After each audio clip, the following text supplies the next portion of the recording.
ರಾಜ್ಯದ ಇತಿಹಾಸದಲ್ಲೇ ಪ್ರಪ್ರಥಮ ಬಾರಿಗೆ ಶಿವಮೊಗ್ಗ ಜಿಲ್ಲಾ ಪೊಲೀಸ್ ಹಾಗೂ ನಗರ ಸಂಚಾರ ಪೊಲೀಸ್ ವತಿಯಿಂದ ರಸ್ತೆ ಸಂಚಾರ ನಿಯಮಗಳ ಜಾಗೃತ ಪ್ರದರ್ಶನವನ್ನ ನಡೆಸುತ್ತಿದ್ದಾರೆ. ಸಂಚಾರಿ ನಿಯಮಗಳ ಬಗ್ಗೆ ಅರಿವು ಮೂಡಿಸುವ ಈ ಪ್ರದರ್ಶನವನ್ನ ನೀವು ಮಿಸ್ ಮಾಡಿಕೊಳ್ಳೇಬೇಡಿ.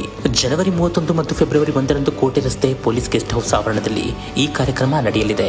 10ಕ್ಕೂ ಹೆಚ್ಚು ಸ್ಟಾಲ್ಗಳಿದ್ದು ಹೆಲ್ಮೆಟ್ಗಳ ಬಗ್ಗೆ ಮಾಹಿತಿ, ಸಂಚಾರ ನಿಯಮಗಳ ಉಲ್ಲಂಘನೆಯ ಫೈನ್, ಯಾವುದಕ್ಕೆ ಎಷ್ಟಿರುತ್ತೆ, ರಸ್ತೆ ಅಪಘಾತದಂತಹ ಗಂಭೀರ ಸಮಯದಲ್ಲಿ ಸಾರ್ವಜನಿಕರು ಏನ್ ಮಾಡಬೇಕು ಮತ್ತು ಹೊಸ ಕಾನೂನುಗಳ ಬಗ್ಗೆ ಅರಿವಿನ ಜೊತೆಗೆ ಸಾರ್ವಜನಿಕರು ಮತ್ತು ಶಿವಮೊಗ್ಗ ಸಂಚಾರ ಪೊಲೀಸರ ನಡುವಿನ ಉತ್ತಮ ಬಾಂಧವ್ಯಕ್ಕೆ ಜನಸ್ನೇಹಿ ಪರ ಈ ಜಾಗೃತ ಪ್ರದರ್ಶನ ನಡೆಯಲಿದೆ. ಬೆಳಗ್ಗೆ 10ರಿಂದ ಸಂಜೆ 5ರವರೆಗೆ ಈ ಜಾಗೃತ ಪ್ರದರ್ಶನ ನಡೆಯಲಿದ್ದು ಉಚಿತ ಪ್ರವೇಶವಿರಲಿದೆ. ಶಿವಮೊಗ್ಗ ಪೂರ್ವ ಪಶ್ಚಿಮ ವಲಯ ಸಂಚಾರ ಅಧಿಕಾರಿಗಳು ಮತ್ತು ಜಿಲ್ಲಾ ಹಿರಿಯ ಪೊಲೀಸ್ ಅಧಿಕಾರಿಗಳು ಇರಲಿದ್ದಾರೆ. ಶಿವಮೊಗ್ಗ ಜಿಲ್ಲಾ ಪೊಲೀಸ್ ಹಾಗೂ ಶಿವಮೊಗ್ಗ ನಗರ ಸಂಚಾರ ಪೊಲೀಸರವರ ಈ ವಿಶೇಷ ಕಾರ್ಯಕ್ರಮವನ್ನ ಯಶಸ್ವಿಗೊಳಿಸಿ ಸಂಚಾರಿ ನಿಯಮಗಳ ಬಗ್ಗೆ, ಹೊಸ ರೂಲ್ಸ್ಗಳ ಬಗ್ಗೆ ಮಾಹಿತಿಯನ್ನ ಪಡೆಯಿರಿ.